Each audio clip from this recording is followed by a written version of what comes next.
Hey double majors, welcome back to my channel. What's poppington? If you're new here, welcome. My name is Brelynn. Make sure you are subscribed to the channel. Ring the bell that way you don't miss a notification from me, and follow me on my social media at brelynn.hunt. This is the third and final video of my 8-year non-traditional story of becoming Dr. Brelynn. In the last video, we left off me taking my 4th MCAT attempt. Also in the last video, we mentioned how I became a finalist for my second fellowship, which had just been renamed to the Health Leadership Impact Fellowship. I took my 4th MCAT attempt on May 31st, 2025. And again, I do have an entire MCAT test day vlog on my channel if you want to go back and watch it. Even though I had that fellowship lined up, I thought it was going to start in June, but it ended up being pushed back to start in September to ensure that it was going to have funding because it was originally a health equity fellowship. You all could see it in the vlogs during this time. I had a very prolonged and unexpected waiting period. Like I mentioned, I thought I was going to start my fellowship in June, so when it got pushed back to September, I took the time, rested, celebrated my birthday. I also prepared to apply to the most medical schools that I ever had because I was determined to get into medical school this cycle. I was going to apply to both allopathic MD medical schools, the MCAS, osteopathic DO medical schools through the AACOMAs, as well as Texas medical schools through their application service. Y'all know I was not feeling good going into the MCAT, so it took me some time before opening up my scores. But this is how it went when I finally did. Okay, it is July 12th. 2025, and I'm about to check my MCAT score. I believe my MCAT score now has been available for about 12 days, and I didn't expect to take this long to look at my score, but I just wasn't ready. Like when July 1st came around, I wasn't ready. I was like, I don't really know how I want to do it. I didn't know if I wanted to pray and fast. I didn't know if I wanted, I just felt like there's a big difference in preparing your application and knowing what your score is and like kind of like setting it by faith. Honestly, once I took my exam, I rested for a little bit and then I prepared to submit my application. And then I feel like as soon as I submitted my application, it was time for me to look at my score. And I feel like I didn't really get a resting period where I was like, okay, I'm resting, I'm waiting for the next step. And I just kind of wanted to take a breath, to be in that in-between, have the faith with me sending on my application without the fear of the chances of it being a successful cycle because of the implications of a score. I wanted to be able to go about it in a really, like my stomach is on fire right now, just thinking about, I don't even know where to check, and I should know where to check for my score, but for some reason I have no idea where to check. I'm like, is it on the WMC website? I have been so careful with my words like since I took the MCAT because I genuinely didn't know how I felt. I had such a roller coaster leading up to the exam. And I mean, I just think that I hate to be like, so woe is me, but like in my experience, like this has been my 4th time taking it. And even though I have studied for it 4 different times, it didn't get easier this time. No time was it easier. I also feel like there's a lot of pressure that I have on myself because I tried to do everything perfectly. I tried to learn from my previous mistakes this time in order to get the best outcome possible.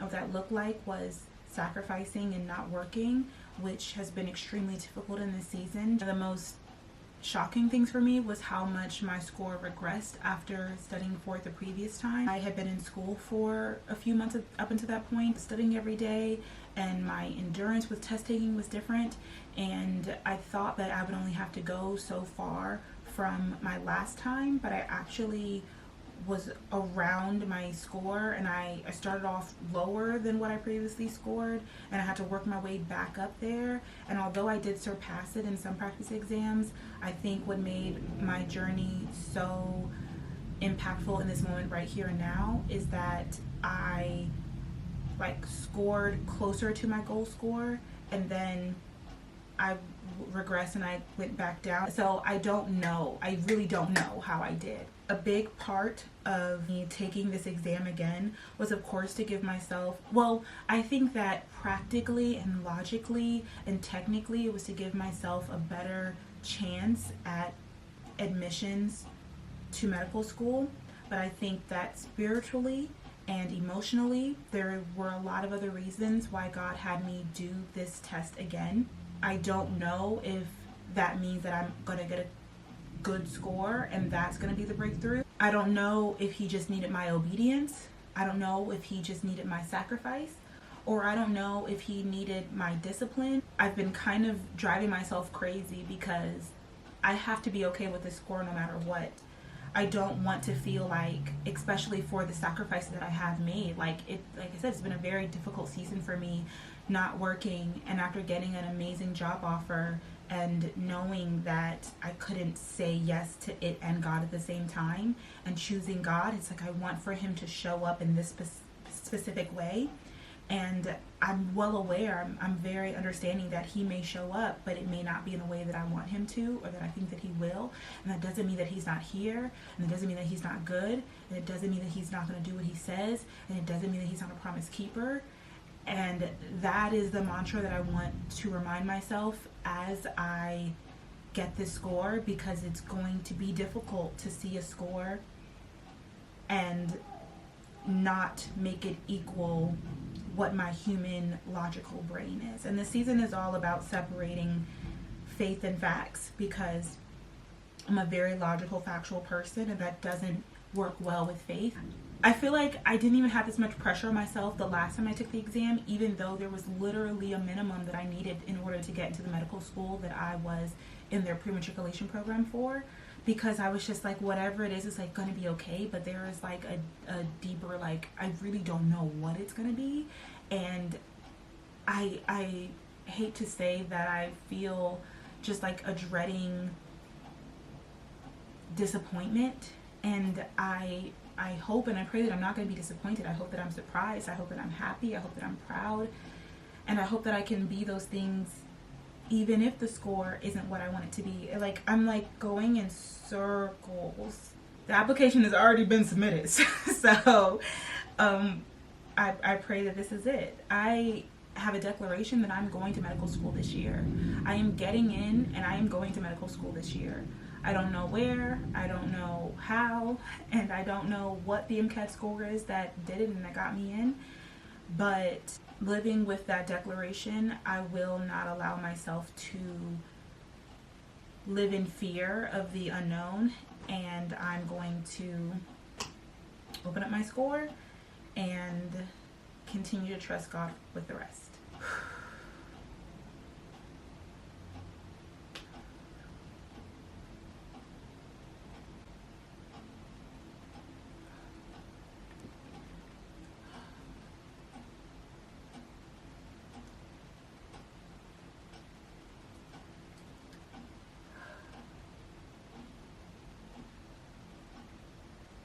I did worse than I did last time I took it. I'm so disappointed and I'm upset. I did worse. I just kept thinking, like, what if I do worse? In this past week I was really thinking, like, what if I do worse? And I did worse than I did, significantly. And it's gonna look so bad on my application to have done worse. I don't know what to do from here, because I tried so hard, and it really sucks that it didn't work. It didn't work out. I believe my declaration that I'm getting into medical school this year regardless, so I hate this for me. I have no words to describe that last MCAT attempt, because I look back and I see myself so fired up and determined that I could do it, that I could make the difference in my medical school trajectory and change the outcome that I had been having year after year after year, receiving rejections after rejections and no interviews, cycle after cycle after cycle, by improving my MCAT score. I studied hard, I took it seriously, I eliminated all distractions, I tried to take everybody's advice, and ultimately I failed. I failed the MCAT again. I knew that if I was already having trouble receiving interviews with the MCAT score that I had, that scoring lower on my fourth attempt was a nail in a coffin. I knew that it was not likely that this cycle was going to look different than my previous cycles. At first I thought, this means that I really have to apply broadly. And I remember the first roadblock that I received, I wasn't approved for the fee assistance program. The year that I'm like, I need to apply to 20 schools here, 20 schools here, 10 schools here, all of a sudden I now have to pay for all these schools out of pocket. I remember just feeling so embarrassed and defeated having to ask my mom for a loan because I did the math and it was going to cost over $5,000 to send out that many applications. But I knew that I couldn't play it safe and only apply to a small amount of medical schools because I just did not have the stats to do so. My MCAT score was too low. We thank God for our mothers. I applied to all the medical schools and I started working on my secondary. I look so bad right now, but I just needed to vent. It's Saturday, August 16th, and this entire week I've been submitting my secondary applications. So I got all my ones in for DO school. I finally started submitting the ones for my MD schools and kind of just going in the order that I submitted them. I only sent my primary to like 8 or 9 MD schools for my MCATs because I knew that when the secondaries came in, I didn't want to have like 30 altogether. So my goal was, to work with the first 10 that I received secondaries from and then, resubmit my primary application and add 10 more schools and things like that.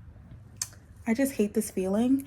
And I'm so ready to like not feel this way anymore because I was just checking my emails as I was sitting here watching YouTube videos before I get, started. It's Saturday, so I'm like taking a slower day. And I got an email from Howard basically saying that my application was on hold because they marked me for low MCAT.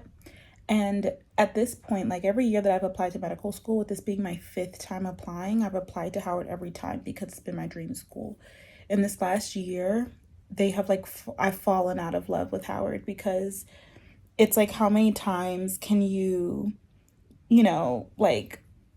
put yourself out there, tell a school that you I've done everything that I possibly know how to. I've gone up there, I've emailed, I've called, I've tried to get people to send letter of recommendations on my behalf. And I just never get any play from Howard and I don't know what it is. And so I'm trying slowly and stubbornly trying to come to the conclusion that the school is just not for me. I don't think that where I'm supposed to be, it would be this much tension, this much resistance. It just doesn't make any sense to me. And it makes me sad because it would be perfect, but at this point, I don't see it happening. Anyway, I applied to the school anyway because, it is local. It is one of the only schools. There's only a few schools in DC. Obviously, I want to stay in the area. Obviously, in HBCU, there's a reason why it was my top choice. So for a lot of the schools, I created a low MCAT score explanation letter that I've been uploading with my secondaries if they allow for you to upload extra documents. MDs are coming out. I'm thinking to myself, I don't even know why I'm bothering.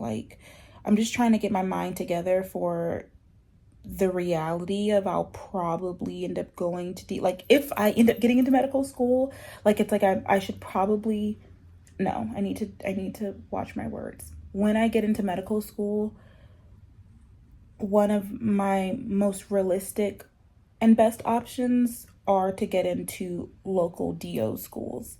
I think that MD is probably out of the picture for me, which makes me so sad because I feel like I've just tried so hard and it really sucks that my MCAT score went down this time for so many reasons as I talked about before. But if they didn't give me an interview before, they're definitely not going to do it now. So I'm I don't even know why I wasted my time. And I'm just thinking, okay, do I even want to waste the money, for lack of better words, on the other schools that were on my list? Because I know people keep saying to apply broadly, but I'm should I even waste my money, my time, my effort, getting my hopes up? Because it's a lot of work. I've been working out and then I'll go upstairs and then I'll work on my applications, my secondary applications and the essays and stuff all day. And maybe I should just call it quits and just focus my eggs in my DO basket and maybe just use the AMCAS and go ahead and submit it to the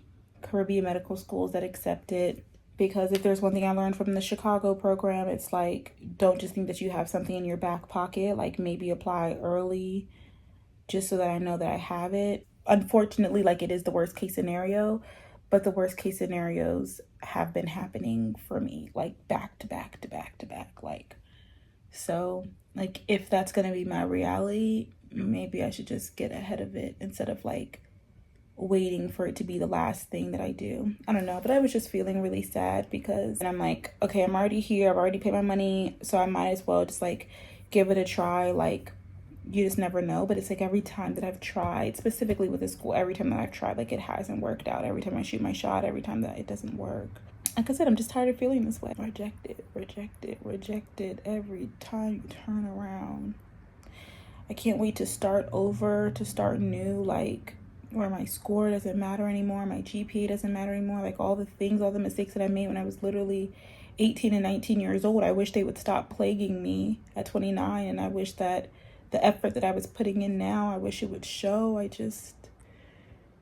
Around the time that all of my secondaries were out was right around the time I began to move into the townhome. As you all know, this was a stressful journey in its own. I'm so grateful for the blessing that is this townhome, but y'all know it was very, very, very stressful to move in here. On top of the fact that the government went through a shutdown, which impacted the start time of my fellowship again. So instead of starting in September, they pushed back the start date to November. Okay, it's November 17th.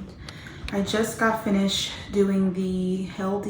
I don't know if that's what the name is going to be called anymore. Fellowship that I expected to start in June, and then they said that our start date, they moved it to October because of grant funding. And so this is the first update that I've received since learning that I was a finalist. Now they're talking about pushing it to go from January to September. First of all, you know, what about medical school? If I were to start in July or August, like, would I be able to finish early?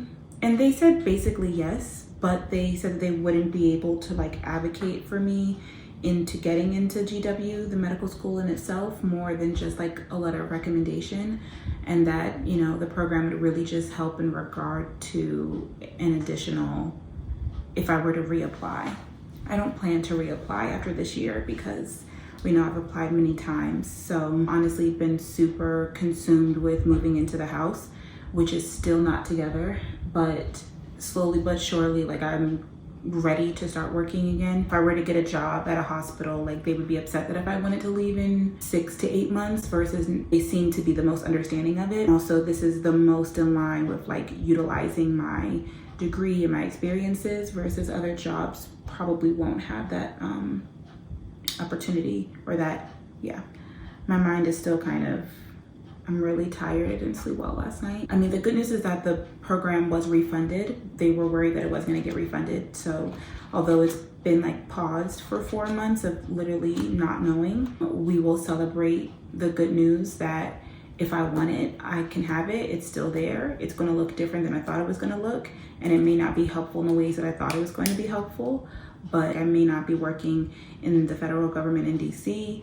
Basically, they're possibly gonna allow people to work in their local state government departments. Have a positive outlook, and I will take this as a good thing that at least I have something lined up. I mean, like I said, I expected to start working in June after taking my MCAT, and then I was like, okay, October, that'll give me time to have the summer and to move.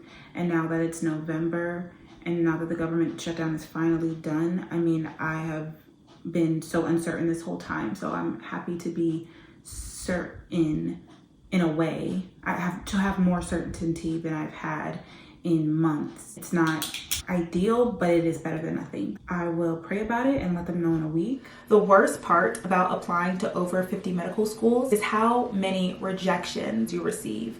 By November, I had probably heard back from already a third of the medical schools that I applied to, and just like I expected, the cycle was not looking good. While I was in this forced waiting season, my fun employment era, trying to bring some fun to this very depressing season, I wish I could remember exactly, specifically when the conversation happened, but I feel like it's just something that I had in the back of my mind, similar to when I first applied to medical school and I said, if I don't hear anything back by December, I'm gonna switch my gears and start applying to post-bac programs because I already can tell how the cycle is going. I got my 4th MCAT score back. I knew it's probably not gonna happen. I'm gonna try, but if the cycle starts looking like how I think it's gonna look by December, I need to humble myself and apply to Caribbean medical schools. I don't even know if I fully have all of the thoughts meditated on to articulate and communicate and share with you all here in this video, but I know that there has been a lot of bias implanted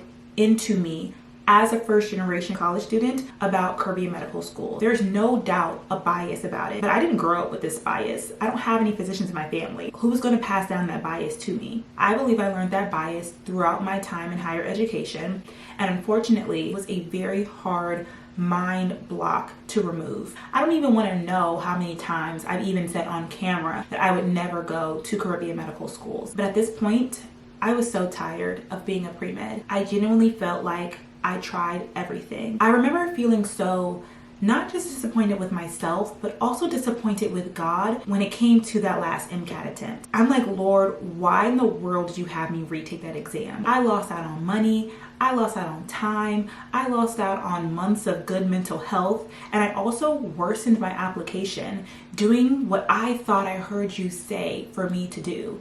And I thought that you wanted me to take this test so that I could get a better score, maybe learn how to study, inspire other people to not face their fears and to not let the devil tell them what to do and not let the enemy shame them.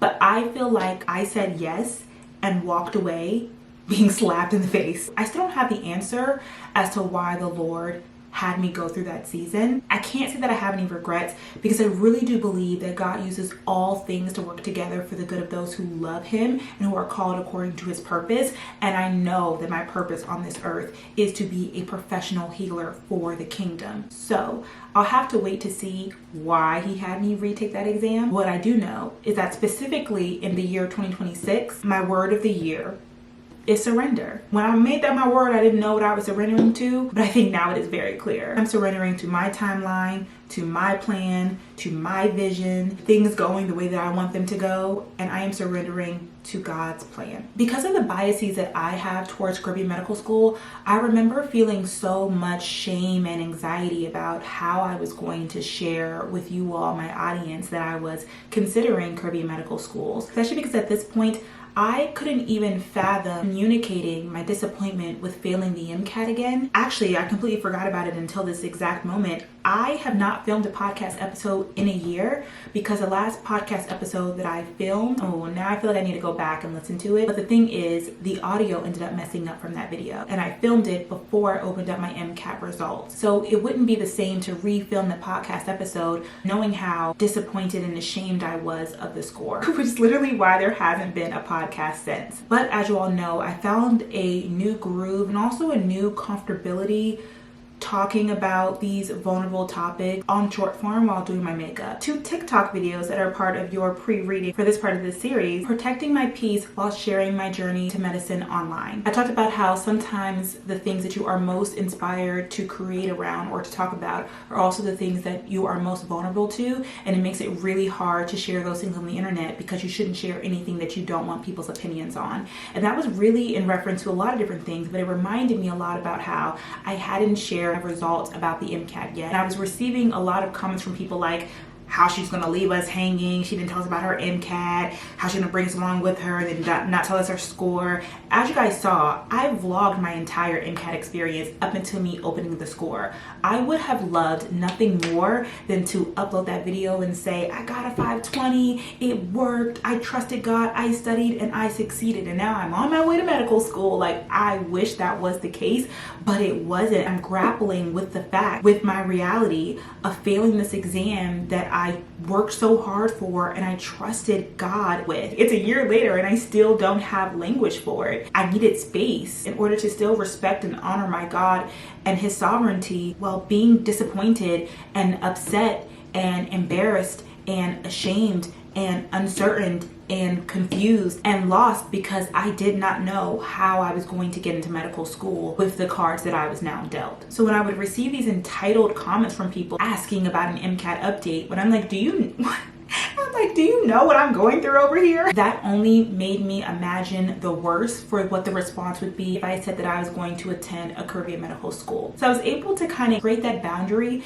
and get it off my chest and share that I didn't want to talk about my last MCAT attempt on my short form, while also soft launching the idea of me going to Caribbean medical school. Is get ready with me for my Caribbean medical school interview. But actually, I filmed that soft launch during my second medical school interview. So let's rewind to the first. It is January 20th, 2026, 1:38 p.m. and I am getting ready for my medical school interview. I have so many feelings. Let me just be honest with myself and these feelings at this time. I don't want to do this right now. I don't want to have this interview. I told myself come January of 2026, because I'm in the middle of my application cycle. I've applied to the US schools, DO and MD. It gets to November, December. If the cycle doesn't go one way by this point in time, I either need to pivot, shift, think about, plan, what am I going to do next? You need to think about it. So my thing this year was, okay, by December, if I'm not hearing anything, then after all the schools get back from their break, I told myself that I would apply to Caribbean medical schools. I have a friend who's currently in OSM1, and before she got into her DO medical school, she did end up, I feel like I'm gonna sneeze. She did end up applying to Caribbean medical schools, and she was telling me that the process goes really, really fast, that you can apply, interview, and be accepted within a month time span. So I wanted to wait and not do it during the holidays and stuff, because I just had too much going on, and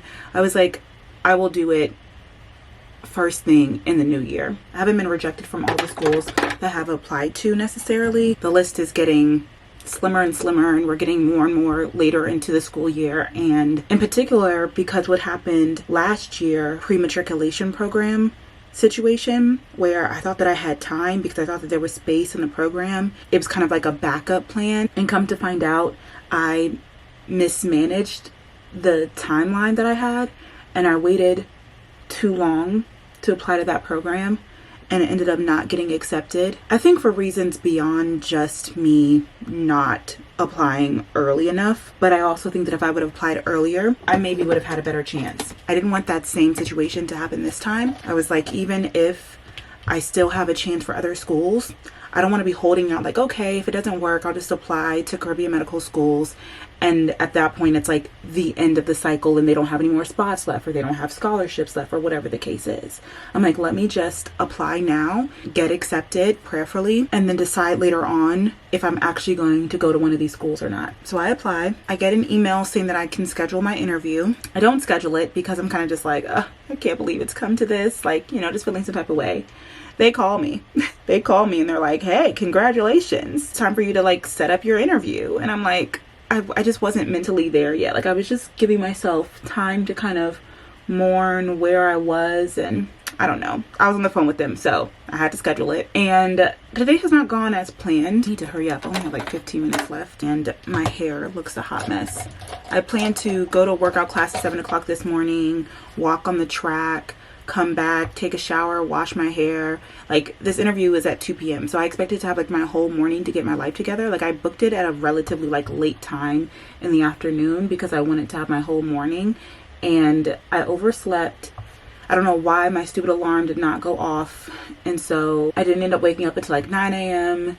and I'm not really feeling the best today. And just knowing what I had in store, I was like, do I get up and work out on my own? Do I sometime one thing, it's just I basically just ended up finally getting up and taking a shower, and now I'm just getting ready for the interview. Basically, I just feel I'm sad that I'm not excited for this.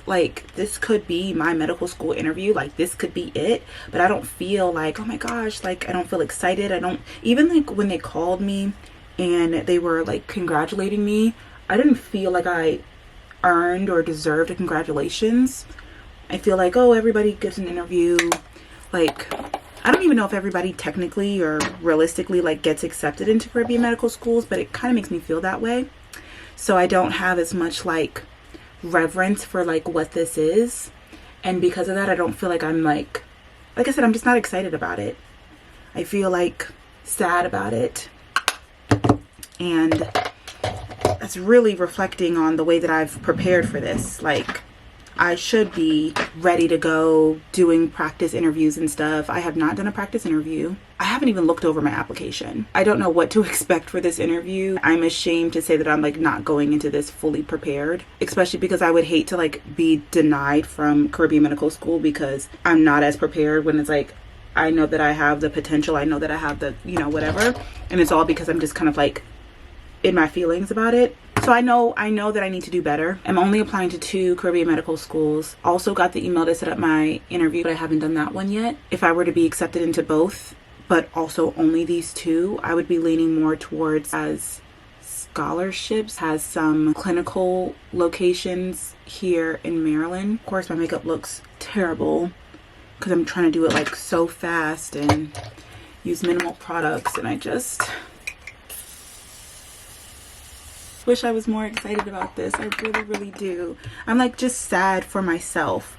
I'm sad for myself that I'm not more excited. Of all the time and all the years that I've seen myself becoming a doctor, I never once saw myself going to Caribbean Medical School. And I've had so much bias against it, and I still do.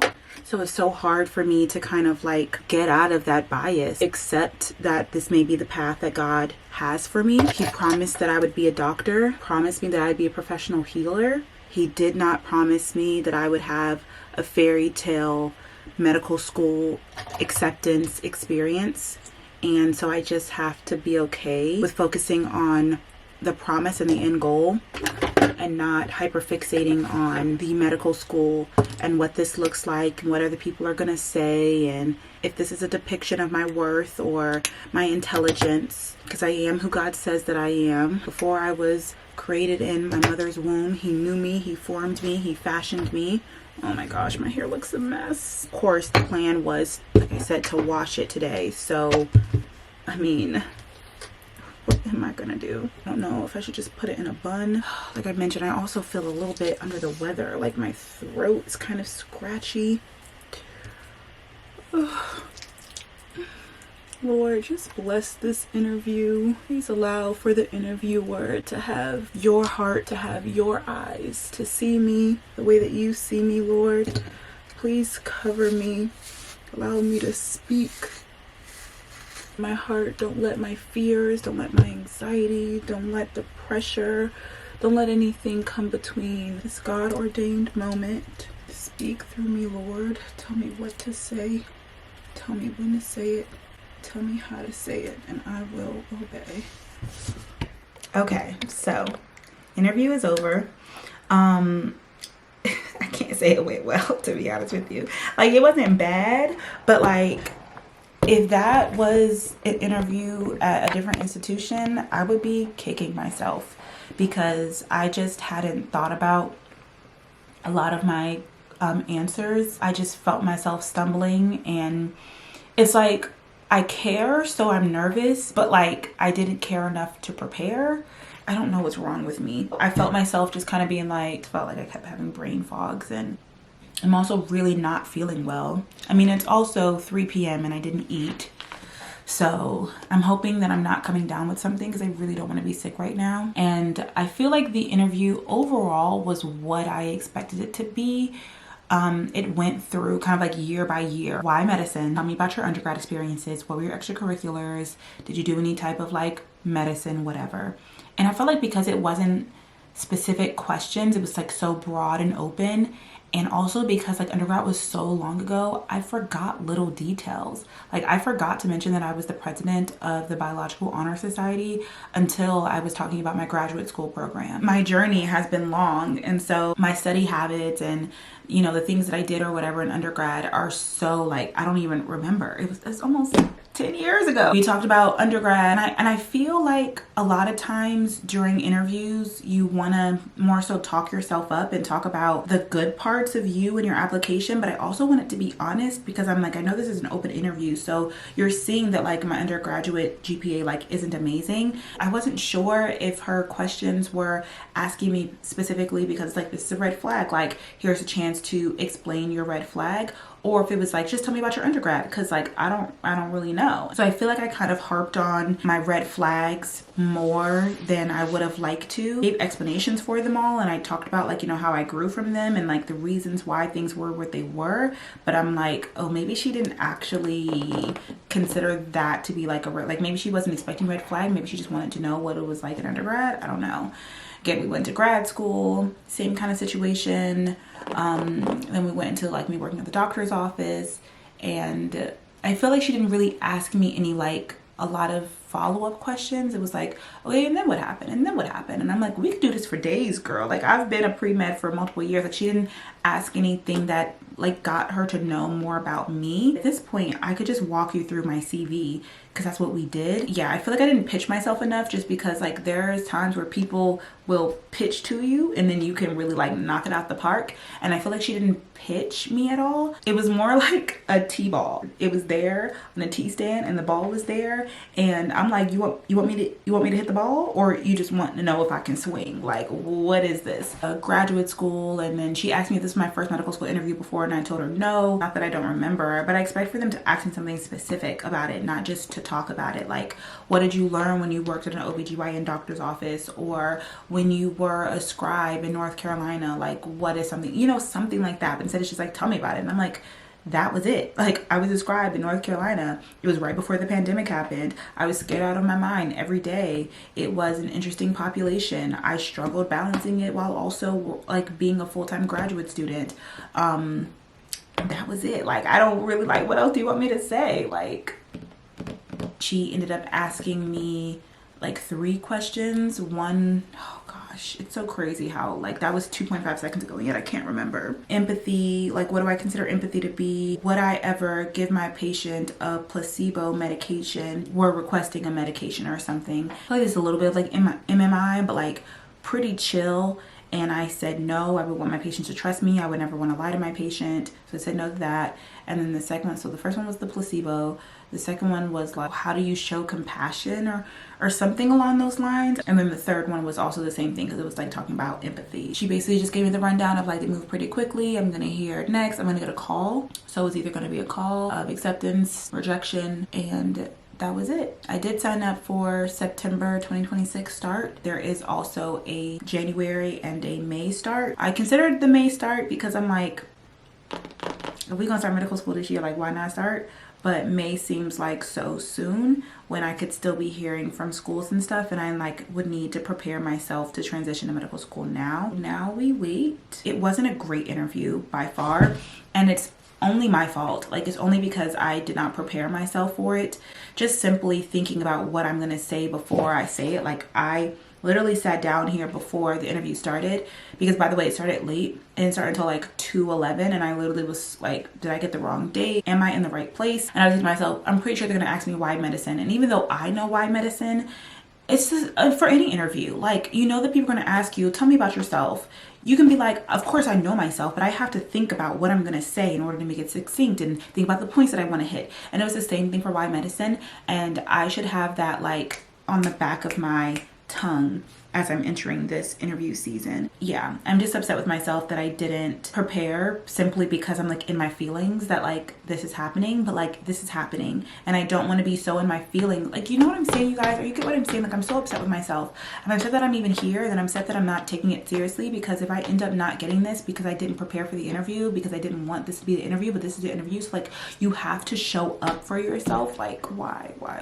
I'm not gonna beat myself up over it. I mean, worst case scenario is being denied, but if I'm denied from Caribbean medical school as well, I am just not supposed to go to medical school. I will consider nursing at this point, but I will make sure prepare myself for my next interview even if it is another Caribbean medical school. But I would say that there are people online who I have seen go through their entire medical journey at Caribbean medical schools actually. Now they're doctors, now they're OBGYNs, now they're health medical correspondents. And so it's like, if they can do it and they've made it through, like I can do it too. I don't know what she thought of me. I don't think that was an impressive interview. I'm sure I could do better. All right, I'm gonna feed myself and take some medication. I'm just not well. Like, I feel like I have sick brain. Something is just off and I can tell. So I also feel like it's pretty crazy that I just had this really important interview and I'm with sick brain, you know? Keep you guys updated on when I get the call. The worst part about this video and kind of journey for me is that I imagined getting the "you're accepted into medical school" email and feeling so excited and ecstatic and like FaceTiming my friends and screen recording, telling my family in person and having a camera set up. And it's so sad that none of that happened. Here's how I found out that I got accepted into medical school. I had just finished getting off the phone with my mom, arguing with her about some renovation issues I was having with the townhome and how unfair the way things were going felt to me. Immediately after I hang up the phone from her, I get a random call from a Florida number. I answer the call and it's a member from this medical school. Pause, rewind. I don't know if I mentioned how pushy this school was. "We've received your application. Did you receive our email offering you an interview?" I'm like, "Yeah, I received. I'll reply soon. Thank you so much." No better time to use this. "Hi Brelynn, this is so-and-so from so-and-so university. We received your application and we would love to interview you. Did you receive our interview invite email?" "Hi, yes, thank you so much. I'm so excited. I will get back to the email at my earliest convenience." "No worries, we can schedule you for an interview right here and now on the phone. When's your next available date?" "Don't know, I'd have to look at my calendar. I think it's best if I just do it online." "No, just open up your calendar now. It'd be best if we schedule it over the phone." "Okay, well, if I could have a little bit of time to prepare myself, maybe in 2 weeks." "Perfect, 2 weeks on Wednesday. How does that work?" "I guess it works perfectly." "Great, mark your calendars. I'll send you a calendar invite. We so look forward to interviewing you at our medical school." "Okay, thank you. Bye." And just like that, I had scheduled my first medical school interview for the season. I was ambushed into it. Now, back to the acceptance call, which, by the way, I want to say was like a week later. This is me. "You know what, Mom? We both need some space. I'll just talk to you later." "Hello? Hi, is this Brelynn Hunt?"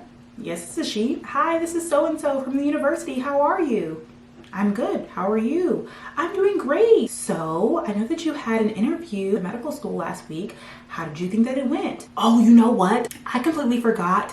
The day that I had that interview is when I realized that I came down with the flu. I had the flu for 2 weeks in January when I got back from Japan. And I remember being so sluggish, just had so much brain fog during the interview that's when I realized, oh crap, I think that I'm sick." On the phone, I'm like, "Well, I think I was sick with the flu at the time, so I don't know if I did my best, but you know, I tried to put my best foot forward." I understand. "Well, it's good that you had that reflection because you're accepted into the medical school." And I'm literally on the phone like, oh, this is an acceptance call? Like, y'all are calling to accept me? During this call, she goes into detail about the pros of my interview, when I wanted to start, the scholarship money that I was gonna get, all the pros of the program. It was like an hour-long conversation. I remember getting off the phone like, okay, I think I just got accepted into medical school.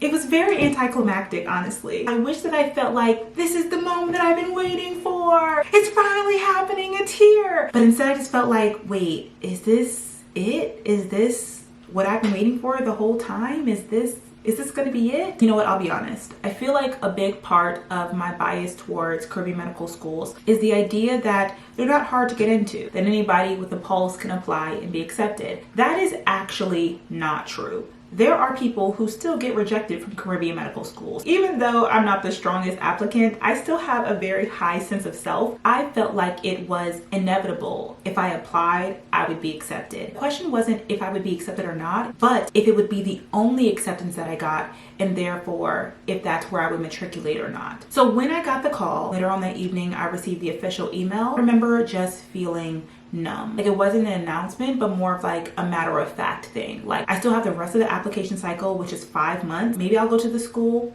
maybe I won't. We'll see, but at least now I have the option. Speaking of doing like grand reveals and sharing it with your family, I'm so sad I didn't vlog it because it would have been such a cute moment, but I just didn't think much about it and it flowed so perfectly. But the way that I ended up telling my siblings, as well as my future sibling-in-laws, we were having a huge sibling watch party for the His and Her series. And Jada, my brother's fiance's sister, even though she wasn't his fiance at the time, but anyway, she was still in college. We're all downstairs in my brother's house on the couch. We're preparing to watch the show, and she has her laptop open because it's her first week of classes, and she's kidding around like, you know, what happens syllabus week? I kind of have assignments and it's already the first week. And my brother makes a comment about how he can't believe he graduated college without AI. And I comment back and I'm like, I know, I really can't believe I earned 3 degrees without chat. Like, that's honestly my biggest flex. Like, I graduated on my program before chat was a thing. Mind you, this is like a bonding night, so her siblings were asking me clarifying questions like, you have 3 degrees? And I'm like, yeah, y'all. Bachelor's of Science in Biology from Spelman, a master's in Physiology from NC State University, I have my master's of Health Sciences from Harry Medical College, and it was just the perfect end to say, and I officially just got my first acceptance into medical school. So next up, I'll be receiving my doctorate of medicine. It was so fun because the whole room was super excited and they asked me what school, and when I told them and what country it was in, everybody was cheering and laughing, especially being first gen, first doctor of my family. My family doesn't care about where the school is. They could care less that it's considered to be a Caribbean medical school. All they know is that their sister, their daughter, their cousin is going to medical school. It was a beautiful moment. I wish I would have recorded it because in that moment, it did make me feel proud and it made me feel excited about what was to come. But I will say, I did record my mom's reaction. You know that I applied to the Caribbean medical schools over the winter break, and I just want to let you know that I got in. Yeah. So when? Oh my God! Oh, y'all are leaving at the end? Yeah, in September. I pray. Yes. You happy? Not really, but Gotta do what we gotta do. yeah. Gotta go the path God's just sending you down. Yeah. And whatever His reason is, we're gonna follow His will. It's always His will. Whatever's His will is. So good. Oh my God. I'm just throwing everything at me. So now I'm 1 acceptance underway. I still have not started my fellowship program yet. Don't even get me started on that thing. It pushed back the start date a million times, so I decided, okay, before things get crazy, I should probably do that interview for the second medical school. That is the interview that you all saw me get ready for on TikTok. I feel so ugly. Maybe I'm just overthinking it. Okay. Let's get dressed. Okay, this is the final look. I'm keeping my sweatpants on because I'm cold and I want to be comfy. Send up a prayer. Okay, the interview is over. There's so many emotions, but you know what? I feel good about that one. I feel like that interview went well. Okay, my interview is at 5 p.m. It lasted for about 30 minutes. I asked questions for about 10 minutes, and then 2 minutes saying goodbye. So that one wasn't too long, and I was just telling my vertical content that like this is not my first medical school interview, so I have a lot of things to kind of compare it to. I feel like I have a lot of things to but I like the way that this one was structured. I feel like she asked me a lot of great direct questions that helped me be able to share more about myself. I'm happy with how it went. Yeah, I think it's just so crazy. But you know what? I think all of this, like the entire process, can be a little bit mind-boggling at this point because I have been wanting to do this for so long that when I'm actually doing it, like it doesn't feel real. Like it feels very out of body. But I remember when I had my interview for Meharry in the summer of 2023, I think I filmed a podcast like that same day, and it was about something completely different. And I remember thinking to myself, like at the end being like, dang, I interviewed for medical school today. Like that's so crazy because it is like, maybe I'll I will journal about it, and then I will reflect a little bit more, and then maybe I'll talk to you guys about it a little bit later. But I've had worse interviews, and I've been feeling very articulate lately. I've been feeling like I've been able to really express my thoughts in a very like mannered way, which is great because I feel like I was able to articulate myself very well. And if I feel like that, and plus I know that I'm a good interviewer, and I'm happy with my responses, and I've done a lot of like interview prep when it comes to pageantry and stuff, and I've also done a lot of reflection on previous interviews that haven't gone well, and when I think about why those reasons are, I feel good about this interview. I really do believe that I checked all the boxes when it comes to like learning from previous mistakes, being able to like acknowledge the red flags in my application, showing my compassion, my dedication to medicine, all these things. I think that I presented myself in the best light, and so now it's just in God's hands. And then similar to the other program, about a week later, I heard from I'm here in my hotel room in DC because I'm doing my orientation for my fellowship with GW's School of Public Health and the Office of Minority Health. And while I was doing my first one-on-one coaching session, I ended up getting a missed call. Called back, but they didn't answer. And then I got an email, and I just saw it pop up on my phone while I was scrolling on TikTok. And it was like, how to set up your email. I said, wait a minute, what does that mean? Check my emails because, yep, lo and behold. Congratulations, on behalf of Medicine, I am pleased to offer you admission into the 4-year Doctor of Medicine program in August 2026 term. We believe you possess the right combination of intellect, motivation, ability, and compassion to turn your ambition into success. As a result of your dedication and hard work, you are now one step closer to achieving your dream of becoming a doctor. Wow.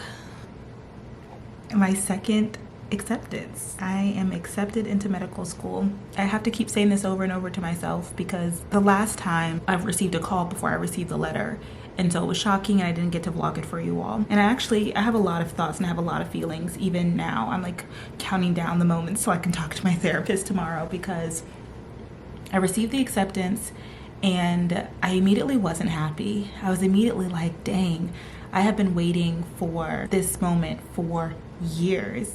And now that it's here, it doesn't really feel like an acceptance. It doesn't really feel like an accomplishment. Really, it's just a different path to the same destination. You know, more exams that I'm gonna have to take before my boards in order to qualify. I'm gonna have to have a really big adjustment living out of the country and stayed in the area, moving away from my family, and like, you know, just so many things that I was processing. And to my therapist about it, and you know, she's just talking to me about how you have been accepted. Like, it's time to switch your mindset into how you're going to be preparing to matriculate in medical school, and like, you know, what it's going to take to get you ready, instead of beating yourself up about the idea of like, am I even good enough because if this is my acceptance and things like that. While I was kind of contemplating, okay, I have one acceptance, so I really need the other, like maybe I should, I'm not quite sure. In between that time though, I did end up getting rejected from Meharry, which was really impactful for me because I feel like I was doing a lot of work, utilize the network the little bit of a network that I do have at that school, like being an alumni of the school and of the MHS program.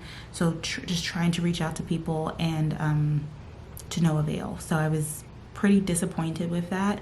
And so that's also where I was at in between that acceptance and this, like grappling with the fact where it's like, I wanted to apply to the Caribbean Medical School so that I just had something in my back pocket so that I knew, like, worst case scenario, or if nothing else comes through, I'll go to Caribbean Medical School. But then when I was denied from Meharry, I was like, oh, I'm really gonna have to go to Caribbean Medical School, because like every week my options, you know, dwindle down.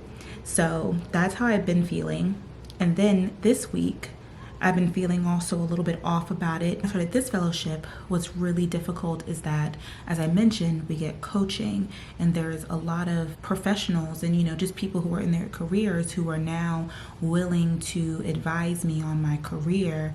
And obviously people don't recommend Caribbean Medical School, and it's hard because they're coming in at such a late part of the process, and they're like, you know, have you considered this? Have you considered this? Have you considered this?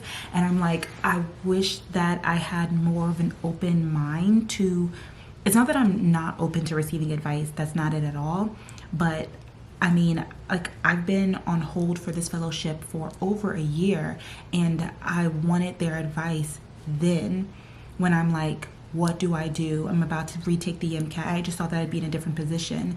Now I'm like, I've done everything that I possibly can do. I try to use my network. I try to restudy for the MCAT, and I've tried to apply again another year and wait. And I'm like, I don't want to wait any longer.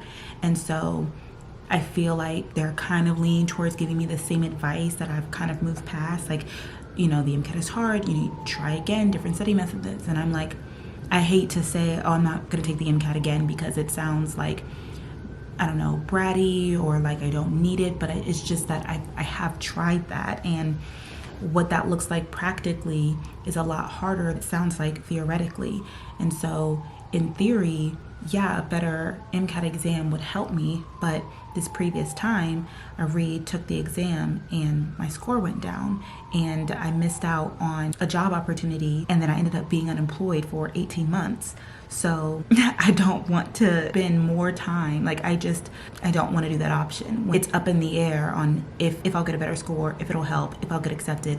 And if so, we're still talking about a year and a half from now, or I could just start medical school this year. Especially when we're talking about the places that I want to go in public health policy in the future, how important it is to like have that MD versus DO, and then even have like a US medical school degree versus, one out of the country. But again, I just feel like I've exhausted all of my options. So I've been feeling a little bit defeated, because every time I meet new people and you have to reshare your entire story all over again, it makes me feel like I am not as successful. Like, it's crazy. Last week I was speaking on the panel at Hampton, and I was able to have a mindset of how successful I have been and how much I have accomplished, how special my 20s has been, as I'm closing out on my 20s and I'm prepared to go into my 30s.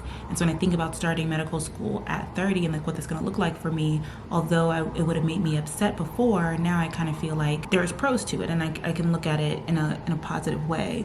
But I can't spend more years in my 30s like trying to undo the mistakes that I made in my 20s, because I just feel like it would be wasted time. My mindset was more positive towards the journey and the trajectory, whereas now retelling it, I feel not successful. I feel I'm not as successful as I look, especially like when you have to introduce yourself to a whole bunch of people over and over again, and it's impressive to be a fellow, and it's impressive to have 2 masters and to have done all these things. But I mean, I have 2 masters because they're just examples of failed attempts of me getting into medical school. I've been able to travel so much because that's all I've spent my money on, is either medical school applications or traveling. And although I'm so grateful that I've been able to go all these different places, and it's beautiful to put on a slide of like, get to know me. Oh, I've been to Morocco, and I've been to Barcelona, and I've been to Trinidad and Tobago, and I've been to Paris, and I've been to Japan. It's like, I've only had these opportunities because I wasn't in medical school. Now I would tell you that like, oh, I wish that I was in medical school over going to those places. But again, in a year or 2 years or 3 years when I'm in the middle of studying, and I'll probably be like, I'm glad I had those experiences, because now I can't travel. Just a big brain dump. I say that to say I was kind of coming to grips Caribbean medical school being the next thing, and I feel like this week has kind of made me less okay with that. And so now I have another acceptance. It just reminds me of similarly how I felt the first time, of like, okay, I got in. Like, I guess I'm happier now than I was for the first acceptance, but I also had other things going on and I wasn't in a positive mood. I'm just trying to take it all in, like especially this last sentence. As a result of your dedication and hard work, you're now one step closer to achieving your dream of becoming a doctor.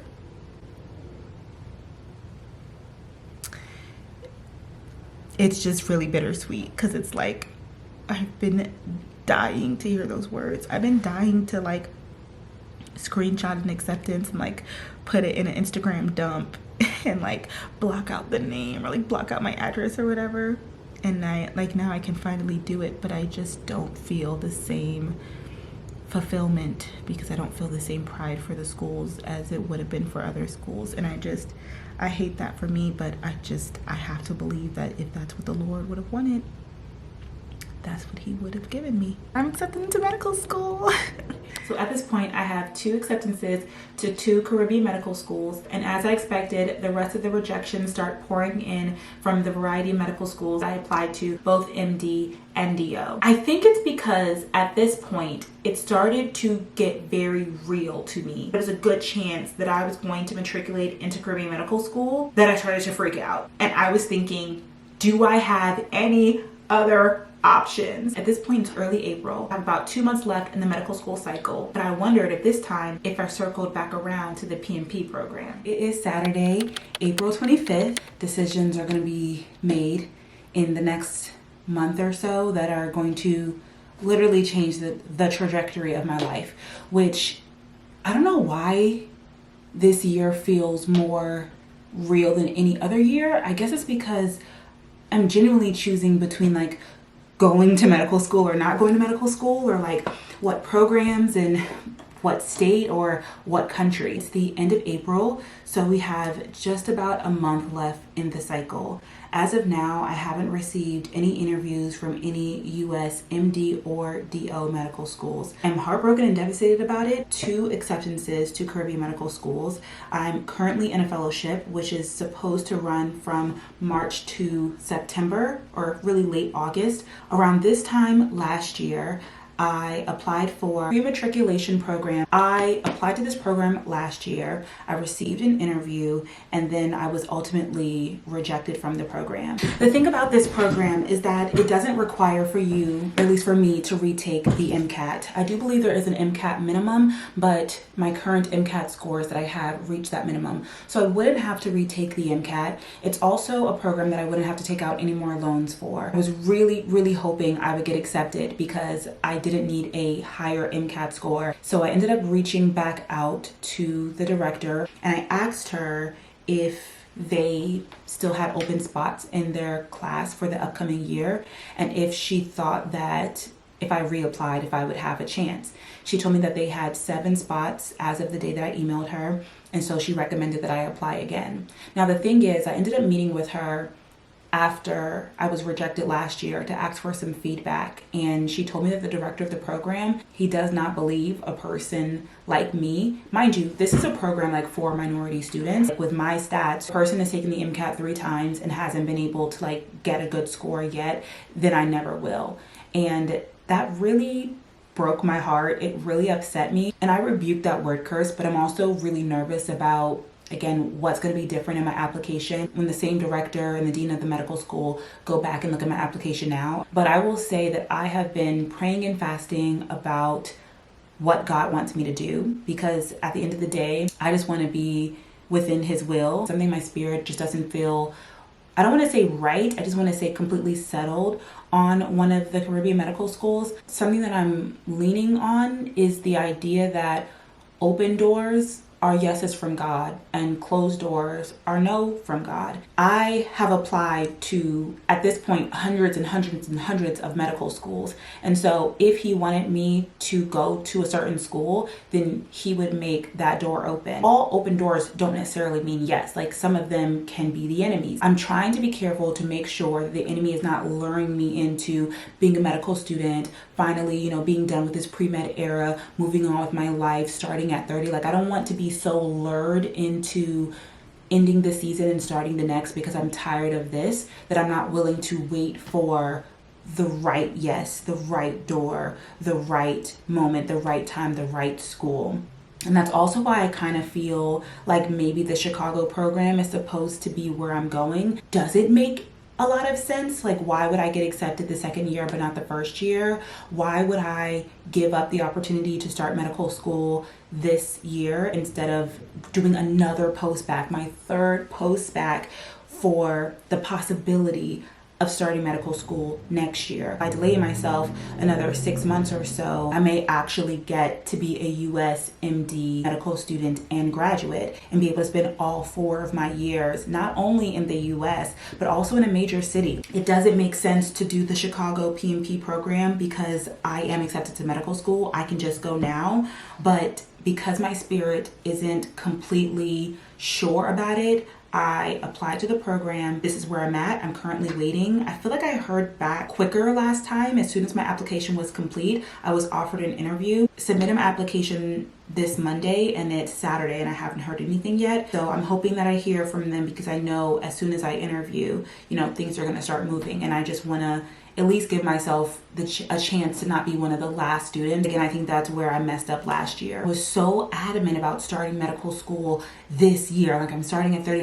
I was so adamant about it that I didn't even want to consider it. And then once I got accepted, I was like, I'm not as happy as I thought I was going to be. I'm not as fulfilled as I thought I was going to be. I'm not as sure that I'd rather take this route and not wait a little bit longer to get what I really want. I'm also trying to make sure that I'm not running away from the hard thing. Like, obviously going to Caribbean medical school, it scares me. It's a lot of logistics and things that I have to put together. So I want to make sure that I'm not like just overthinking it. I don't think that I'm over spiritualizing it, because I do think that because of the way being a physician is the calling on my life, the way that my hands will heal people, and the amount of weight that I've had to have for this moment, I think like this is a really big decision. That's what I'm saying. Like, it's more than just like, oh, will I have to like leave, even just saying that, leave the country or stay in 6 months. Like, will I be moving out of the country in a couple of months is already a really big decision. But the fact that on top of that,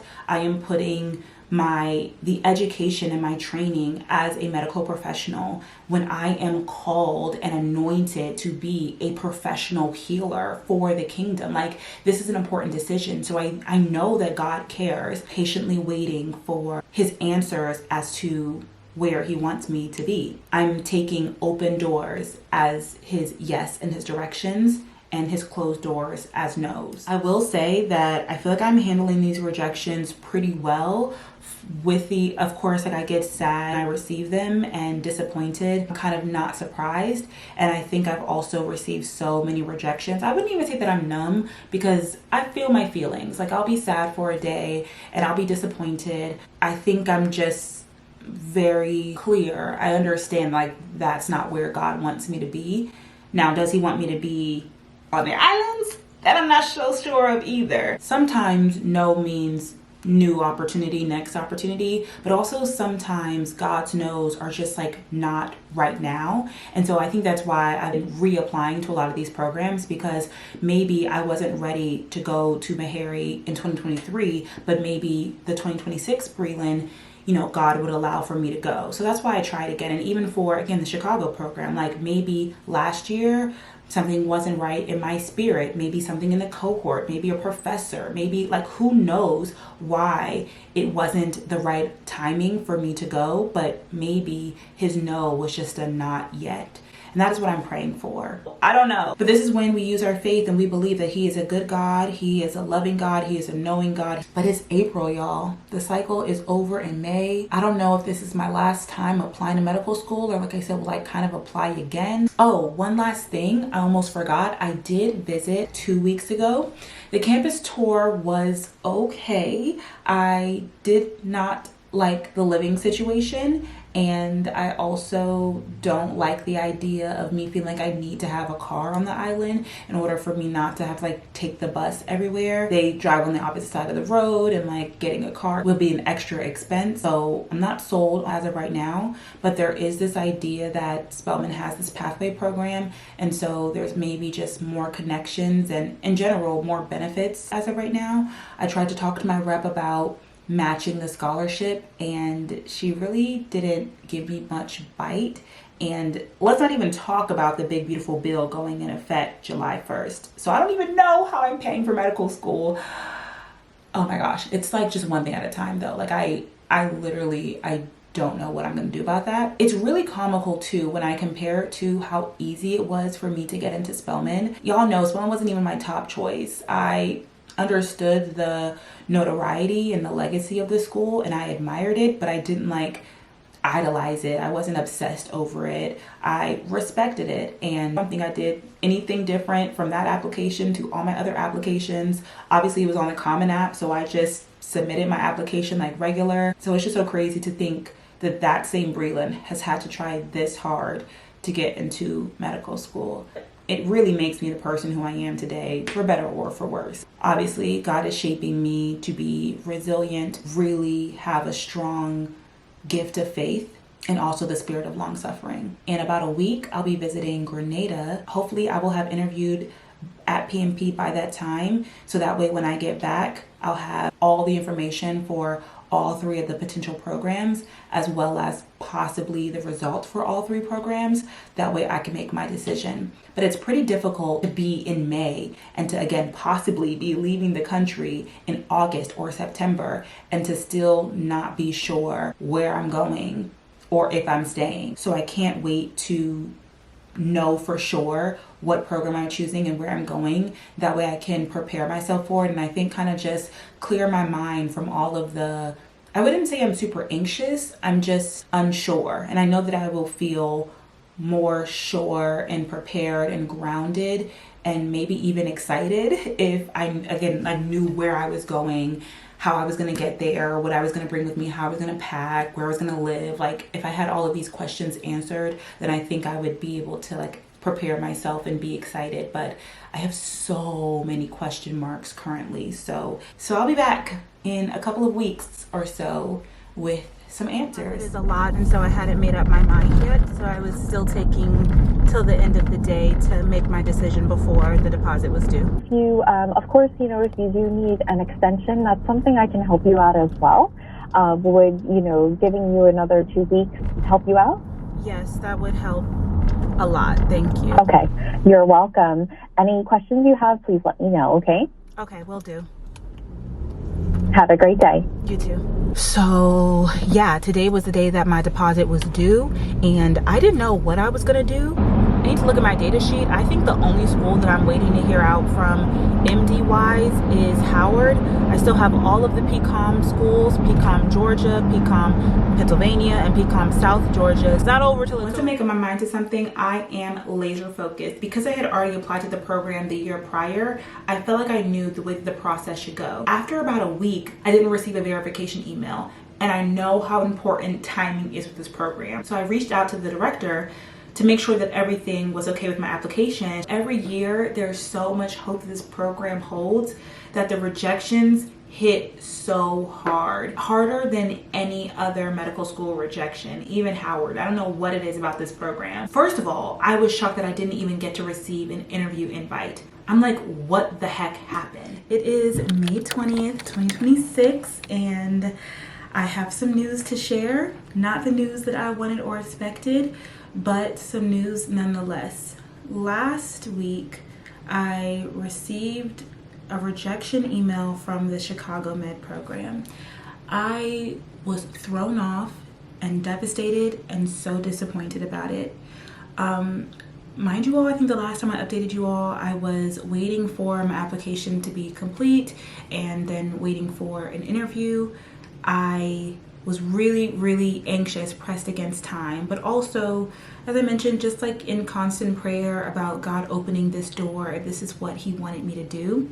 And He made it very clear that that's not where He wanted me, and that's not what He wanted me to do.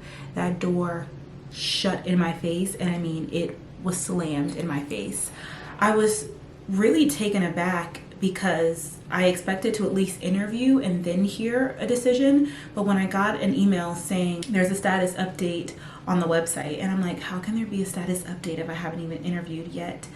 And that's exactly the email that I got last time I was rejected. And normally that's what it is. Like, they're not going to do a status update. If you ever get a status update and you haven't interviewed, it's a rejection. So I was sad about that because I felt like I really, really, really thought that like maybe there was this tiny, tiny hole in which I could squeeze my way through into completing a USMD 4-year medical program. And I really was talking myself into like maybe there's a reason why I could be in the US and all these things. Like, I was really, really, really convinced. And I talked to my therapist about this last week and then this week as well, and I'm proud of myself for at least giving it a try, because now I can go into the next without any what ifs. Like, what if I would have applied? What if I would have tried? I definitely heavily considered applying earlier in the cycle, Like, I should have applied for the Chicago program before I applied to Caribbean medical schools. More sure that I didn't want to do an extra year in the beginning. And then as I got closer to it, and then I was like, well, I just wanted to make sure, I think I've said this multiple times, that I was being sensitive to the Holy Spirit and the prompting of, wait, I don't want to create my own timeline and my own path. Like, I don't want to idolize my own timeline and say, like, I want to go in at 30. If God wants me to go at 31, if he wants to hold me back, or if he wants to, you know, take me on a separate path, if it's going to take me longer, but it's better for me, then I want to be able to be open to that. But I think in the beginning, I wasn't open to it. I was just like, I need to go in this year. So yeah, I would say that it's feels like a roller coaster, because what I talked to my therapist about is like, I will get my hopes up for a school, and then I'll get rejected, and then I'll kind of shift my focus to another school, and then I'll get rejected, and then I'll think, well, maybe this school, or maybe this school, or maybe this program, or maybe this way, and it just keeps coming back to, these are your options. Like, this is what you have left. You either have this school or this school, but either way, you're going to the islands, you're going to the Caribbean. So I was pretty sad after that. I mean, I actually took like some mental health days, which I haven't done probably since like October of last year. Not to say that I haven't like relaxed or chilled or had me days or anything, but like felt so low and sad where I was just like, I'm not doing anything today. Like, I'm staying in the bed, I'm scrolling, I'm reading, I'm watching, like whatever. Like, I gave up on my day, and I've been trying to do better at that, and I was better. I think I just needed the day, because it definitely, it made me so sad, and it made me feel also like I didn't make any progress within a year's time span. Like, to think about how sad I was, and almost exactly a year ago being in the same position. Second of all, receiving this no meant that I was out of options. What's crazy and sad is that I did reach out to the director of the program to ask her, hey, how did I fall short of an interview this year? And she let me know that my MCAT score was 1 point too low to be considered for the program. I hate the MCAT. She recommended that I study and retake the MCAT and then apply next year, but obviously I decided to decline. It was already a crazy concept to consider doing a third post-bac when I have received not 1, but 2 acceptances. I didn't ask a follow-up question, but I have 2 suspicions. Similar to how they changed the amount of letters of recommendation that you needed, I feel like they may have changed the MCAT score just 1 number up. So last year I met the requirement, but this year I didn't. The other possibility, and also most likely, is that a lot of times when you're applying to programs, it'll ask you if you have an upcoming MCAT date, and if so, like when that date is. And at that time when I applied to the program last year, I did have an upcoming date. Now, when I was in the interview, she told me that my MCAT score was good and that I wasn't going to have to retake it. But I wonder if she just assumed that you're already scheduled to take it in 2 weeks, you'll probably at least go up 1 point and then you'll meet the minimum. But that's not what she said. I had the understanding that I was not going to have to retake the MCAT because I had already had the score. So for it to come back around and bite me in the butt, I mean, just devastated and defeated. After I had my mental health days, starting to come back around to, okay, like now it's time for me to choose between these 2 schools. I'm kind of leaning more towards one than the other, but I still need to pray about it. Honestly, I was like, I just need to take a moment, and you know, I'm tired of trying to make decisions. I don't have to make it right now. Of course, the sooner I make it, the sooner I can start planning and all the things, but as of like, I don't need to know right now. So right now I'm just going to mourn in the fact that this other thing is not going to happen. What schools I was waiting to hear back from, and there was only 1 school left. The same thing was happening. I was holding on to faith. I mean, there's one, listen. It could be delusion, it could be faith, it could be a lot of things, I'm not quite sure, but I will say that like, I have to be told no. If I'm not told no, I'm gonna think that there's a possibility, there's a chance. It drives me crazy because I get my hopes up. I kept saying, you know, I serve an 1159 God, I serve and suddenly God. And so I just kept thinking that I have not received all my rejections for the year yet. Basically, like, it's not over till it's over. It's not over till the fat lady sings.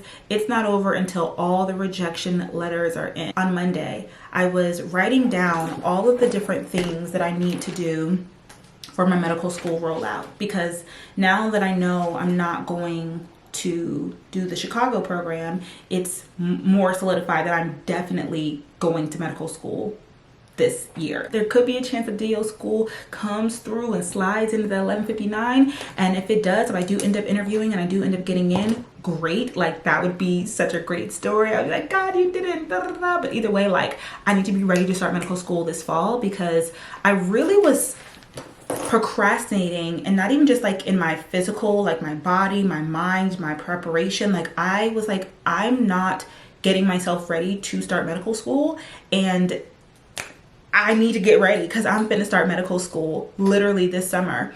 So I have this idea for this photo shoot, this video shoot that I wanted to do, and I've known that I've been accepted to a medical school since March, and now it's the end of May, and I'm like, I guess I should probably actually start planning it so that I can get it out there, because if I'm going to be matriculating into school, like, I want a time period where I can enjoy that incoming M1 life and just like enjoy the packing situation. Like, I think about what it was like when you got accepted into college, but like you were still a senior in high school and you have that senioritis, but like you are enjoying the best times of your life because you know where you're gonna go, but you're still where you're currently at, but there's no pressure where you're at anymore because you've done all that you need to do to transition to the next phase of life. So now all there is to do is to pack and enjoy, hang out with friends, enjoy your summer. And that was one of the best years of my life. Honestly, 2014 was one of the best years of my life because of that reason. And I'm thinking to myself, like, what if this is another chance for me to have one of the best years of my life? Because I know that I'm going into medical school,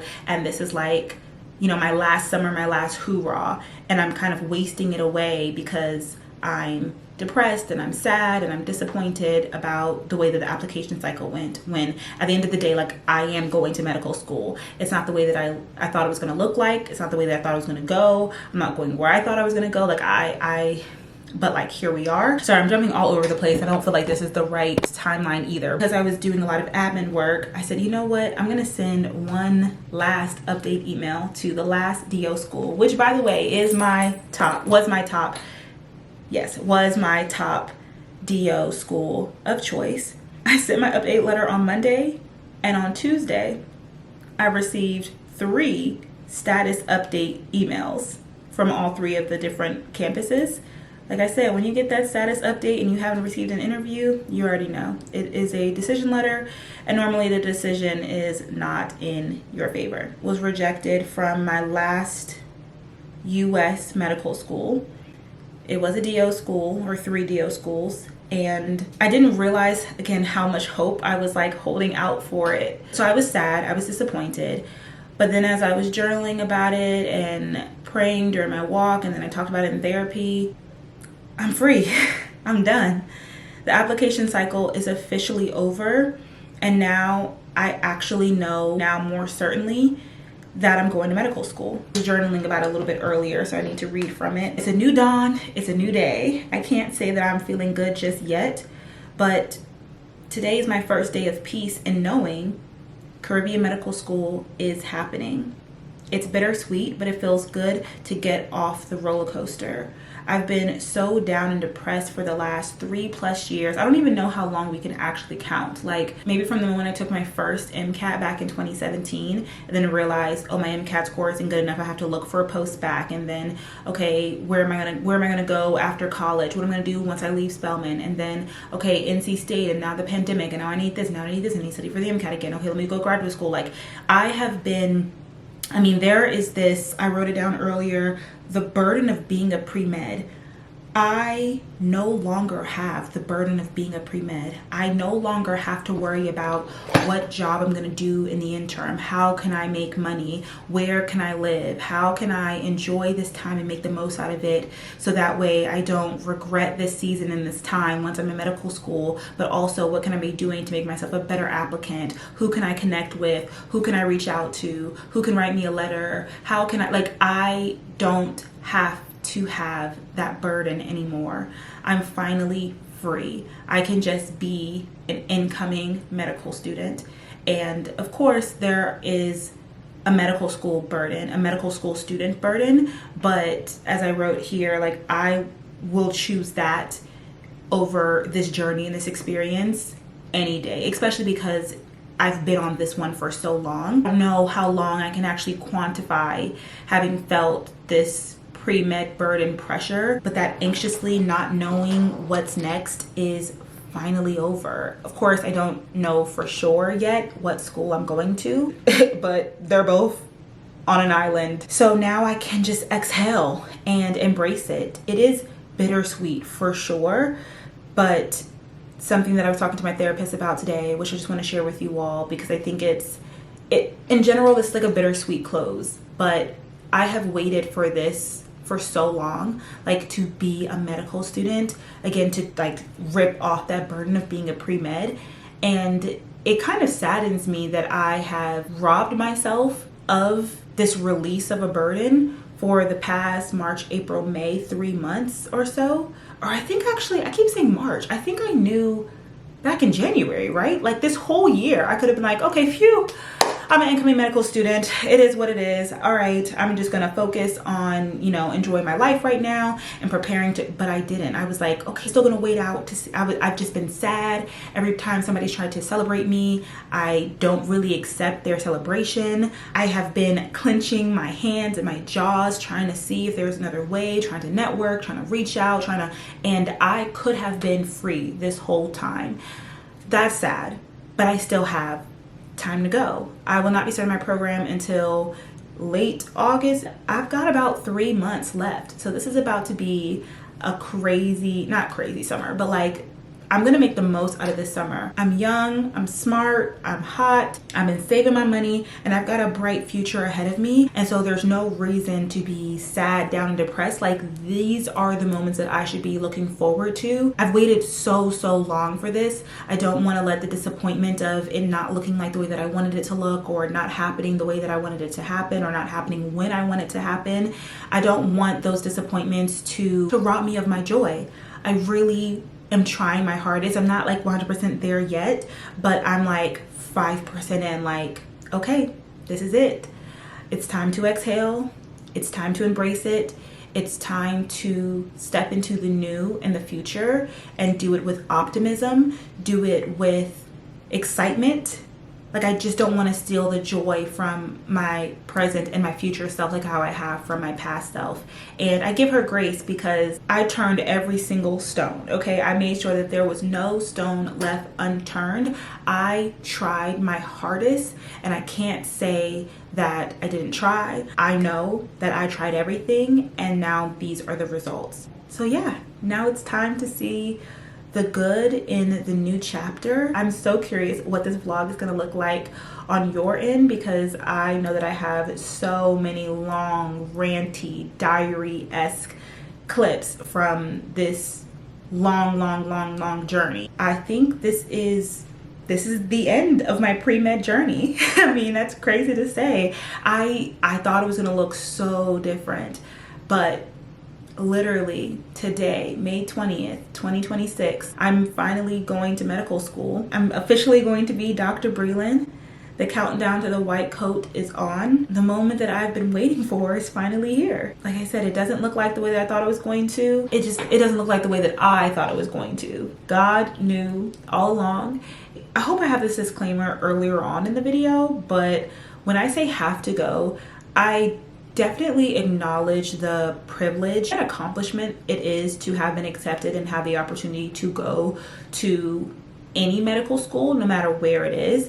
And I don't want to continue to discredit it. I'm actually going to really work on my language moving forward, because it's unfair to me It's unfair to the hard work that I put in, my journey up ahead, and it's unfair to any of you all if this has been your path, or if you know anyone who you love and respect who has graduated from a Caribbean medical school. You're like, dang, why she talking about them like that? Like, I'm really not. It has nothing to do with anybody else but me. And I've also been doing some work undoing, thinking about, okay, where did this mindset and the stigma come in? Like, it didn't start with me, but it can end with me. And maybe that is part of my purpose in this medical space, is to undo some of that stigma with the eyes of you all watching me, so that more medical school hopefuls like myself, especially those who are Black and brown, have an opportunity to live their dreams and become a physician. Like, at the end of the day, that's what all of this is for, right? Like, we just want to be physicians, and getting in medical school is the hardest it has ever been. And so I'm grateful for an opportunity. I have my feelings about how easy it was to get in. Like I said, I know that's not going to be easy to get out necessarily. And also, what's easy for me is not easy for everyone. It's not a 100% acceptance rate. So there are definitely people who have been rejected from these programs who would have killed for this opportunity. So I also want to hold space for that privilege as well. As we know, I'm a work in progress. Like I said, I've got a lot of unlearning to do. This is the moment where I officially unleash myself from the pre-med shackles, and I embrace my life as an incoming M1, stepping into the role of student Dr. Brelynn, and finally starting the journey that I've always dreamed of. I know that God has a plan.